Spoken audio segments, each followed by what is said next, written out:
when we think of this narrow way that we talked about, நாம் பேசிக் கொண்டிருக்கக்கூடியதான இயேசு சொன்ன இந்த நெருக்கமான வழியை பார்க்கும் பொழுது, there's an expression that is found in Hebrews in chapter 10.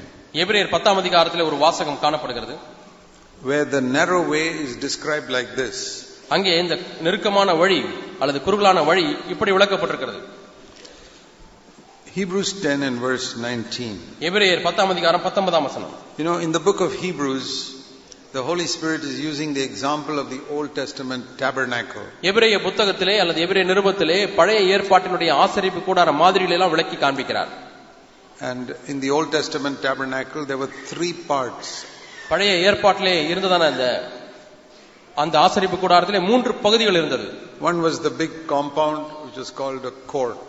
அங்கே பிரகாரம் என்று சொல்லக்கூடிய வெளியே மதில் சுவர் கட்டப்பட்ட ஒரு இடம் போல பிரகாரம். It's just like a big compound wall around a compound. ஒரு கட்டடத்தை சுற்றிலும் இருக்கக்கூடிய ஒரு காம்பவுண்ட் சுவரை போல, எல்லை சுவரை போல. So they had a compound wall made of white sheets. ஆகவே இங்கே வெள்ளை தகடுகள் போட்டதான ஒரு மதில் சுவர் கட்டியிருக்கிறார்கள், compound wall. They were like white cloth all around because they had to move these things from place to place. அங்கே ஆசரிப்பு கூடாரமானது ஒரு இடத்திற்கு விட்டு இன்னொரு இடத்திற்கு எடுத்து செல்ல வேண்டியதா இருந்தபடினாலே அங்கே செங்கலை வைத்து கட்டாதபடி அவர்கள் வெள்ளை துணியை வைத்து கட்டியிருந்தார்கள். Big compound, பெரிய வளாகம். that was called the court. அதுதான் பிராகாரம். There they had an altar where they offered sacrifice. அங்கே ஒரு பலிபீடம் இருந்தது, அந்த பலிபீடத்திலே பலிகளை செலுத்துவார்கள். Then inside it was a tent. அதற்குள்ளாக ஒரு கூடாரம் இருந்தது. And that tent had 2 parts. அந்த கூடாரத்திலே 2 பாகங்கள் இருந்தது. And there was a curtain, thick curtain between the 2 parts. அந்த 2 பகுதிகளாக பிரிக்கக்கூடியது ஒரு திரைச்சீலை. And the first part was called the holy place, second part is called the most holy place. அந்த ஆசரிப்பு கூடாரத்துக்குள்ளாக முதல் பகுதி என்பது பரிசுத்த ஸ்தலம், இரண்டாவது பகுதி மகா பரிசுத்த ஸ்தலம். And God dwelt in the most holy place. தேவன் மகா பரிசுத்த ஸ்தலத்துக்குள்ளாக வாசம் பண்ணினார். That fire of God was over that place. அங்கே தேவனுடைய அக்கினியானது அந்த இடத்திலே எரிந்து கொண்டே இருந்தது. But nobody could go there. ஆனால் யாருமே அங்கே உள்ளே செல்ல முடியவில்லை. Because this thick curtain was there saying nobody can go into God's presence. யாருமே தேவனுடைய சமூகத்துக்கு செல்ல முடியாது என்று சொல்லக்கூடியதான கனத்த திரைச்சீலை அதை பிரித்தது. Most people were in the outer court. அநேக மக்கள் அந்த வெளியே பிரகாரத்திலே தான் இருந்தார்கள். And the priests could go into the holy place to serve God there. அங்கே தேவனுக்கு பணிவிடை செய்யும்படியாக ஆசாரியர்கள் மட்டும் பரிசுத்த ஸ்தலத்துக்குள்ளாக பிரவேசிக்க முடிந்தது. Now this picture has got many lessons for us. இந்த காட்சி நமக்கு பல பாடங்களை போதிக்கிறது. Most believers are happy to be just come inside the Christian faith. My sins are forgiven, I am baptized in water. They are like people in the outer court. அநேக கிறிஸ்தவர்கள் என்னுடைய பாவம் மன்னிக்கப்பட்டு விட்டது, நான் ஞானஸ்நானம் பெற்று விட்டேன் என்று இந்த விசுவாசத்துக்குள்ளாக வெளி பிரகாரத்திலே மட்டும் இருப்பதில் திருப்தி அடைந்து விடுகிறார்கள். They are happy. I am forgiven, I'll go to heaven when I die. நான் பாவங்கள் மன்னிக்கப்பட்டவன், ஞானஸ்நானம் எடுத்து விட்டேன், நான் ஒரு நாளிலே பரலோகம் போகிறேன் என்று சொல்லி சந்தோஷமாக அங்கே இருக்கிறார்கள். There can be a lot of people in our churches like that who are in the outer court. நம்முடைய சபைகளிலேயும் இப்படி பலர் இந்த பிரகாரத்திலேயே தங்கி இருக்கக்கூடிய மக்களாக இருக்கலாம். Then there is a holy place where there are people who want to serve God in our church. அதற்கு பிறகு ஒரு பரிசுத்த ஸ்தலத்துக்குள்ளாக வரக்கூடிய ஒரு சில மக்கள் இருக்கிறார்கள், அவர்கள் தேவனுக்கு ஊழியம் செய்ய வேண்டும் என்று எண்ணுகிறவர்கள். They want to go out and witness for Christ. அவர்கள் வெளியே சென்று இயேசுவுக்கு என்று சாட்சி சொல்லுகிறவர்கள். They want to share the word, testify in the meeting. கூட்டங்களிலே சாட்சி சொல்லுகிறவர்கள், தேவனுடைய வார்த்தையை பகிர்ந்து கொள்கிறவர்கள். They want to come for the prayer meeting. அவர்கள் ஜெப கூட்டத்திற்கு வருவார்கள். They are willing to do all types of work in the church building. சபை கட்டடத்திலே இருக்கக்கூடிய பலவிதமான வேலைகளை செய்வதற்கு எப்பொழுதும் ஆயத்தமுள்ளவர்களாக இருப்பார்கள். That's a smaller number, but they're a little better than the outer court people. இப்படி இருக்கக்கூடிய அவர்களுடைய எண்ணிக்கை சிறியதா இருந்தாலும் அந்த பிராகாரத்தில் உள்ளவர்களை காட்டிலும் இவர்கள் சற்று மேன்மையானவர்கள். So in all of our churches we have a number of people like this in the outer court and a few people who come to serve God in the holy place. ஆகவே நம்முடைய எல்லா சபைகளிலுமே இந்த பிராகாரத்தில் இருக்கிறது போல நிறைய மக்கள் இருக்கிறார்கள். ஆனால் தேவனுக்கு பணிவிடை செய்ய வேண்டும் என்று விரும்புகிற பரிசுத்த ஸ்தலத்திலே வரக்கூடிய ஒரு சிலர் இருக்கத்தான் செய்கிறார்கள். But then beyond that is the most holy place. அதையும் தாண்டி உள்ளே போகும்பொழுது மகா பரிசுத்த ஸ்தலம். There are not many people. அங்கே அநேக மக்கள் இல்லை. Because there people have to fellowship with God. ஏனென்றால் அங்கே தேவனோடு கூட மக்கள் ஐக்கியப்பட வேண்டும். God is the most important person there. அங்கே தேவன் தான் மிக முக்கியமான நபர். See, some people like always to be with other believers. சில மக்கள் எப்பொழுதுமே மற்ற விசுவாசிகளோடவே இருக்க வேண்டும் என்று விரும்புவார்கள். To be alone with God is a very boring thing for them. தேவனோடு கூட தனியாக நேரத்தை செலவு செய்வது என்பது அவர்களுக்கு போர் அடிக்கக்கூடிய காரியம், சலிப்படையக்கூடிய காரியம். But it's only in the most holy place that you can really worship. அந்த மகா பரிசுத்த ஸ்தலத்தில் மட்டுமே நீங்கள் ஆராதிக்க முடியும். Many people, what they call worship, singing songs in the meeting, is not worship. அநேகர் ஆராதனை என்று சொல்லுகிறார்கள். ஆராதனை என்று சொன்னால் பாடல் பாடுவது, நடனம் ஆடுவது, அது ஆராதனை அல்ல. That is thanksgiving, அது நன்றி செலுத்துவது and praise. துதி செலுத்துவது. Most of the things that we sing and other churches sing, it's not worship. நாம் பாடுகிற பல பாடல்களும், மற்ற சபையார் பாடுகிற பல பாடல்களும் ஆராதனை பாடல்கள் அல்ல. If you don't believe me, you read the word worship in the New Testament, you'll find it means something completely different from what churches today call worship. நான் சொல்லுகிறதை நீங்கள் நம்பவில்லை என்று சொன்னால், ஆராதனை என்று வரக்கூடிய புதிய ஏற்பாட்டினுடைய வசனங்களை வாசித்து பாருங்கள். இன்று சபையிலே பயிற்சி செய்யப்படக்கூடிய ஆராதனைக்கும் இதற்கு முற்றிலும் வித்தியாசமாக இருக்கும். It is what they do is good, but it is praise and thanksgiving, not worship. அவர்கள் செய்வது நல்லதுதான், ஆனால் அது ஆராதனை இல்லை, அது துதியும் நன்றி செலுத்துதலும். Worship is the highest level. ஆராதனை என்பது உன்னதமான ஒரு நிலை, in fellowship with God. தேவனோடு கூட ஐக்கியப்படுவது. First level is prayer, முதல் நிலை என்பது ஜெபம், that everybody does. எல்லாரும் செய்கிறார்கள். Next level is thanksgiving. அடுத்த நிலை நன்றி செலுத்துதல். Very few people do that. மிக சிலர் தான் அதை செய்கிறார்கள். A lot of people pray, but very few people come to give thanks to God. நிறைய பேர் ஜெபிக்கிறார்கள், கொஞ்சம் பேர் தான் தேவனுக்கு நன்றி செலுத்த முடியாய் வருகிறார்கள். Next level is praise. அடுத்த நிலை துதி. That is, thanksgiving is thanking God for what He's done for me. நன்றி செலுத்துதல் என்பது தேவன் எனக்கு என்ன செய்தாரோ அதை சொல்லி நன்றி செலுத்துவது. Like the one leper came back and said, "Thank you, Lord, for healing me." சுகமாக்கப்பட்ட ஒரு தொழுநோயாளி திரும்பமாய் வந்து, ஆண்டவரே உமக்கு நன்றி செலுத்த வந்தேன் என்று சொன்னான். But praise is not thanksgiving. ஆனால் துதி என்பது அது நன்றி செலுத்துதல் அல்ல. When I praise God, I'm not thinking of what He did for me. தேவனுக்கு துதி செலுத்தும் பொழுது அவர் எனக்கு என்ன செய்தார் என்பதை நான் எண்ணுவதில்லை. I'm thinking of who He is. அவர் யார் என்பதை நான் எண்ணுகிறேன். He's holy, He's loving, He's அவர் almighty. பரிசுத்தர், அவர் அன்புள்ளவர், அவர் சர்வ வல்லமையுள்ளவர். When I pray, I'm thinking of my needs. நான் ஜெபிக்கும் பொழுது என்னுடைய சொந்த தேவைகளை எண்ணி பார்க்கிறேன். When I'm thanksgiving, I'm thinking of what the Lord has done for me. துதி நன்றி செலுத்தும் பொழுது தேவன் எனக்கு என்ன செய்தார் என்று எண்ணி பார்க்கிறேன். When I praise God, I'm thinking of none of these things. I'm thinking of what a wonderful God He is. நான் தேவனை துதிக்கும் பொழுது இவைகளை ஒன்றுமே நான் எண்ணாதபடிக்கு தேவன் எவ்வளவு அற்புதமானவர் என்பதை நான் எண்ணுகிறேன். Some people think that is worship. That is not worship, that is praise. சிலர் இதுதான் ஆராதனை என்று எண்ணுகிறார்கள். அது ஆராதனை அல்ல, அது துதி. But people say to me sometimes, ஆனால் சில சமயத்திலே ஜனங்களை பார்த்து சொல்கிறார்கள், "Brother, what does it matter whether you call it praise or worship? It's only words." என்ன சகோதரே, துதின்னு சொன்னா என்ன, ஆராதனை சொன்னா என்ன, எல்லாம் ஒன்றுதானே என்று சொல்கிறார்கள். But if the devil can fool you that praise is worship, then you'll never get real worship.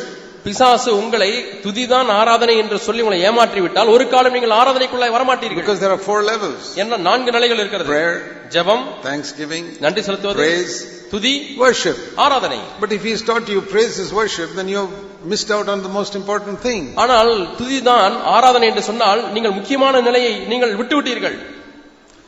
Supposing you are in a country where you've never seen a car.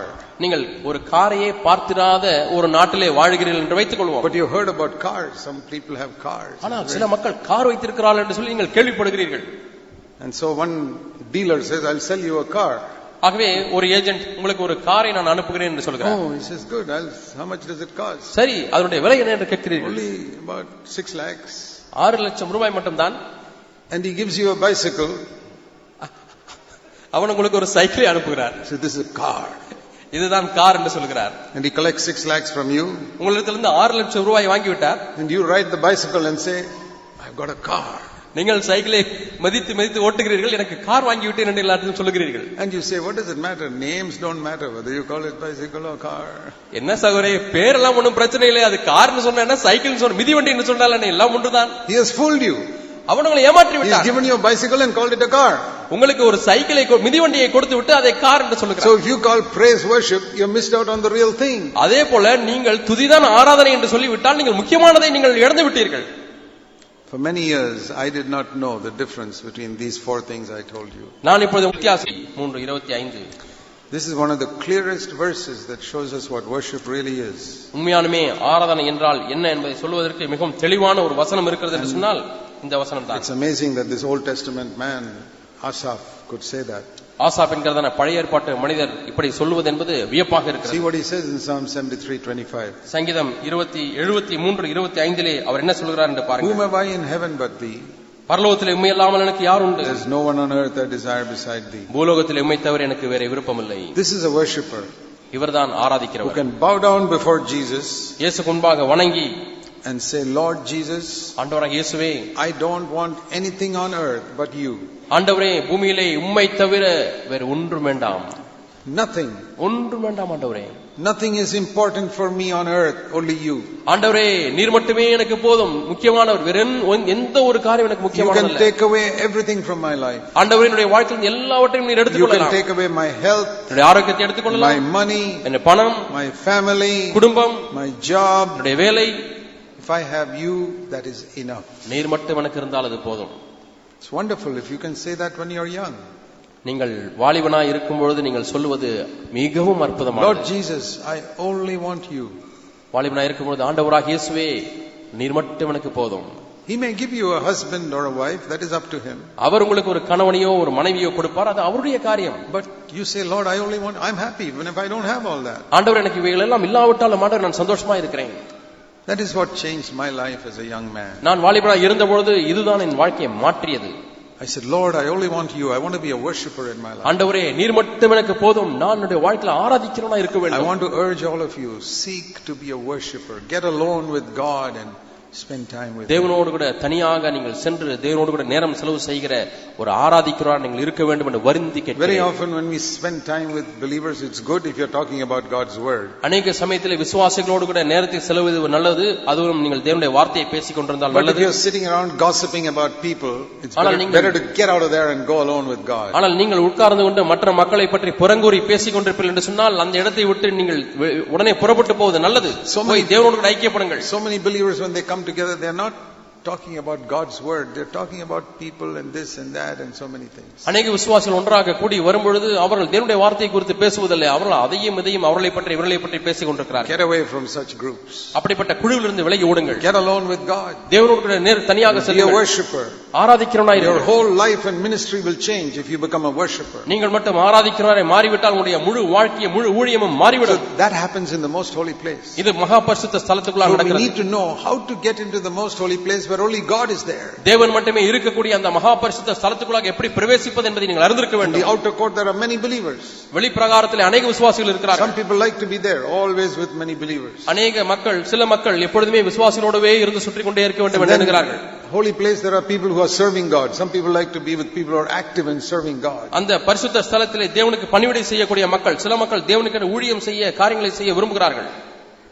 But the real worshippers would like to go through to the most holy place to be alone with God. ஆனால் உண்மையாலுமே ஆராதிக்கிறவர்கள் அந்த மகா பரிசுத்த ஸ்தலத்துக்குள்ளாக பிரவேசித்து தேவனோடு கூட It ஐக்கியப்படுவார்கள். doesn't mean they don't have fellowship with others. அப்படி என்று சொன்னால் உடனே மற்றவர்களுக்கு இவர்களுக்கு ஐக்கியம் இல்லை என்று சொல்ல முடியாது. The primary thing in their life is to worship God. அவருடைய வாழ்க்கையிலே பிரதானமான காரியம் தேவனை ஆராதிப்பது. To spend time with God alone. தேவனோடு கூட தனியாய் நேரத்தை செலவு And செய்வது. then when they fellowship with others, அதற்கு பிறகு மற்றவர்களோடு கூட ஐக்கியப்படும் பொழுது, you know how Moses, when spent time with God in the mountain, மோசே அந்த சீனாய் மலையிலே தேவனோடு கூட நேரத்தை செலவு செய்த பிறகு and he came down, அவர் கீழே இறங்கி வருகிறார். the radiance of God's glory was on his face. தேவனுடைய மகிமையானது அவருடைய முகத்திலே பிரகாசித்தது. So when we spend time with God, நாம் தேவனோடு கூட நேரத்தை செலவு செய்யும் பொழுது it's not a physical glory that shines on our face. நம்முடைய முகத்திலே சரீர பிரகாரமான வெளிச்சமானது வீசாது. There'll be something of the Spirit of Christ in our attitude to others. மற்றவர்கள் மீது நமக்கு இருக்கக்கூடிய மனப்பான்மையிலே கிறிஸ்துவுடைய ஆவியை மற்றவர்கள் நுகர முடியும். There'll be a humility அங்கே ஒரு தாழ்மை இருக்கும், and a gentleness and ஒரு goodness ஒரு சாந்தம் இருக்கும், ஒரு தயை இருக்கும், and a purity ஒரு தூய்மை இருக்கும், and a tremendous love for even for people who have fallen into sin. பாவத்திலே விழுந்த மக்கள் மீதும் கூட பெருத்த ஒரு அன்பு ஏற்படும். That hardness in your heart will go away உள்ளத்திலே இருக்கக்கூடிய அந்த கடினமான தன்மை போய்விடும் if you become a worshipper. நீ ஆராதிக்கிறவனாய் So மாறினார். I want to encourage you ஆகவே நான் உங்களை உற்சாகப்படுத்த to go விரும்புகிறேன். into the most holy place. மகா பரிசுத்த ஸ்தலத்துக்குள்ளாக So போங்கள்.